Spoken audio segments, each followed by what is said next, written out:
SSD atau Solid State Drive sekarang ini sudah menjadi perangkat penyimpanan yang wajib. Tidak hanya kecepatannya yang jauh lebih kencang daripada hard disk, namun dari sisi harga sekarang sudah cukup murah jika kita bandingkan dengan saat awal-awal keluar di pasaran.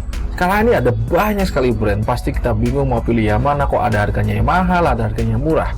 Pada kesempatan kali ini saya akan memberikan review saya tentang SSD RX 7 atau RX 7 seri Apocalypse tipe Cyclops ukuran 512 GB.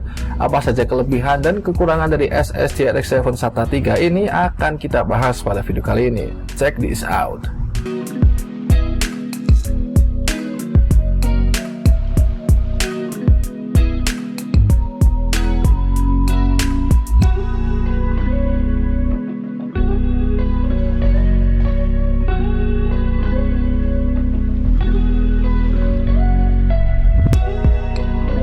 Oke, yang pertama kita akan bahas tentang kelebihannya dulu. Kelebihan utama dari SSD ini adalah harga. Ya, ini adalah SSD SATA yang harganya mungkin paling murah di online marketplace saat ini. Sebenarnya ada 3 merek yang memiliki rentang harga yang mirip-mirip, yaitu RX 7, Midas Force, dan juga EOTA. Namun dari ketiga merek ini, RX 7 keluar sebagai produk yang paling murah walaupun hanya selisih beberapa puluh ribu rupiah saja. Ini bisa menjadi pilihan untuk sobat yang ingin pindah dari hard disk ke SSD dengan budget yang super terbatas. Dengan ukuran 512 GB ini hanya dibanderol 670 ribuan. Jika kita bandingkan dengan brand-brand yang lebih besar seperti WD, Seagate, Adapta, pasti dengan harga seperti itu hanya bisa mendapatkan ukuran 240 sampai 256 GB saja.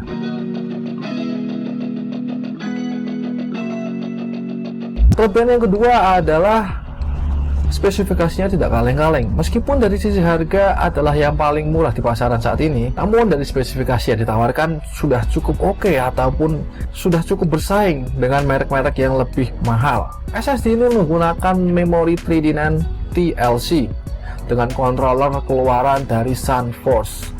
Untuk kecepatan maksimalnya dari klaim dari distributor RX 7, read-nya maksimal 550 MB per second, sedangkan untuk write-nya mencapai 400 MB per second. Kecepatan ini ya mirip-mirip lah di hampir semua brand untuk SSD SATA. Saya sendiri tidak banyak melakukan pengujian, hanya sekali saja, hanya mencoba sekali untuk memenuhi rasa ingin tahu saya sebenarnya apakah sesuai dengan klaim mereka. Saat saya coba, kecepatan maksimalnya mencapai 515 MB per second, yang mana tidak jauh dari klaim mereka yang mencapai 550 MB per second.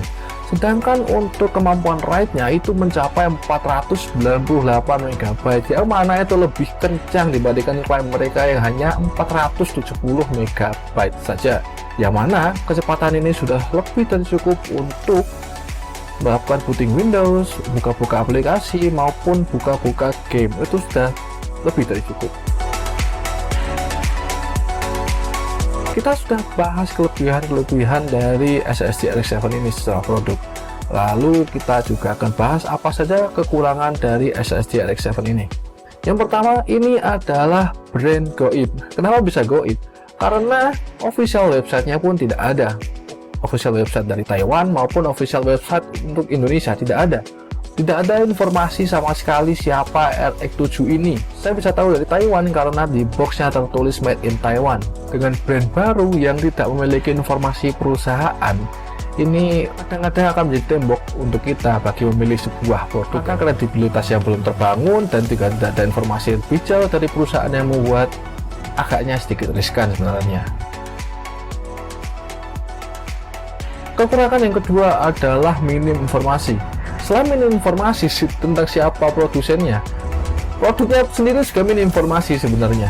Spesifikasi yang saya sebutkan di atas, klaim speed yang saya sebutkan sebelumnya, itu adalah dari distributornya. Jadi memori 3D NAND TLC itu masih belum bisa dibuktikan kevalidannya. Hanya controller SunForce saja yang tertulis pada box penjualan. Saja sebagai orang awam kita tidak tahu apa itu SunForce. Namun setelah saya mencoba googling, akhirnya menemukan bahwa SunForce itu adalah produsen controller untuk SSD.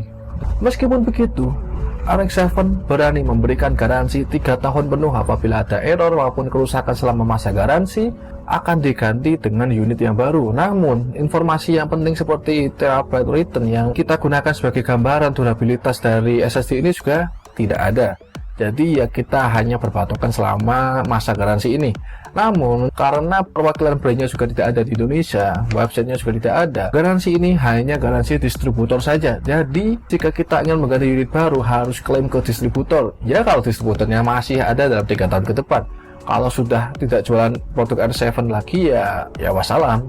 Hebatnya toko tempat saya membeli ini tidak ada rating bintang 1, bintang 2 itu tidak ada. Adanya rating bintang 5 dan 4. Dan paling buruk adalah bintang 3. Itu pun lebih dari 90% memberikan bintang 5 yang kalau kita jadikan indikator kemungkinan orang yang membeli produk ini cukup puas. Siapa sih yang cocok menggunakan SSD RX 7 ini? Jika sobat memiliki jiwa yang tampan dan memberani seperti saya, yang tidak takut untuk mencoba merek-merek baru dan memberi kesempatan untuk merek-merek baru untuk memberikan perubahan ataupun pilihan di pasar, menurut saya go ahead coba ini SSD, harganya murah. Apalagi untuk sobat yang budgetnya terbatas ingin pindah dari harddisk ke SSD, mungkin ini bisa menjadi pilihan nomor 1. Namun jika sobat agaknya ragu dan tidak berani mencoba merek baru, apalagi merek yang goib seperti RX 7 ini, mungkin langsung skip saja, sebab kepercayaan juga bisa menjadi penentu dalam memilih suatu produk. Kalau sobat sudah tidak percaya, bagaimana akan membuka kesempatan untuk merek-merek baru?